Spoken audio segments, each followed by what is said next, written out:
সুপ্রিয় শিক্ষার্থী সবাইকে অভিনন্দন। গত দিনের মতো আজকে আমরা একটি মজার অনুপাত সম্পর্কে আলোচনা করব। তো এখানে তিনটি সরল অনুপাত দেওয়া আছে। তিনটি সরল অনুপাতের মধ্যে 4:5, 6:7, 8:10। তো আমরা জানি সরল অনুপাত অর্থ হলো যে দুইটি রাশি থাকবে, একটি হলো উত্তর রাশি আর একটা হলো পূর্ব রাশি আর হলো উত্তর রাশি। তাহলে আমাদের 4 হলো এখানে আমাদের পূর্ব রাশি, 5 হলো উত্তর রাশি। তো এই সরল অনুপাতগুলোকে মিশ্র অনুপাতে প্রকাশ করব। আজকে আমরা এই বিষয়টি আলোচনা করব। তো আমরা জানি মিশ্র অনুপাত সমান আমরা জানি পূর্ব রাশিগুলোর গুণফল, অর্থাৎ পূর্ব রাশি 4, 6, 8 আছে, এদের গুণফল অনুপাত হবে উত্তর রাশি 5, 7, 10 এদের গুণফল।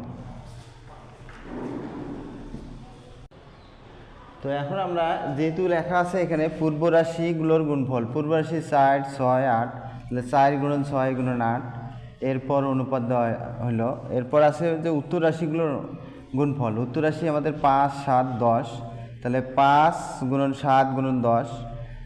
তাহলে আমরা এখন এখানে করলাম কি পূর্ব রাশিগুলো আর এখানে হলো উত্তর রাশিগুলো। তাহলে 4, 6, 24 × 8, এখানে আসছে 5, 7, 35 × 10। তাহলে বিষয়টি আমরা নিচে না লিখে উপরে লিখলাম। তো এখন দেখব গুণফল কত আসে। তাহলে আমাদের 4 × 32 2 থাকলো, হাতে 3, 8 × 2 = 16 আর 3 × 19 আসতেছে। অনুপাত 10 দ্বারা গুণ করলে একটি শূন্য বাড়তেছে। তাহলে একে আমরা যদি 2 দিয়ে ভাগ করি তাহলে 9 × 2 = 18 আসলো, হাতে থাকলো 1, 19-এর মধ্যে 18 গেলে 1 থাকে 12, 6 × 2 = 12।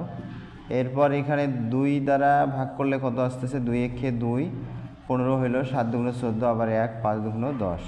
এখানে আমরা লিখব তাহলে 2 দ্বারা ভাগ করে, 2 দ্বারা ভাগ করে। তাহলে মিশ্র অনুপাত আমাদের আসলো, মিশ্র অনুপাত আমাদের আসবে 96:175।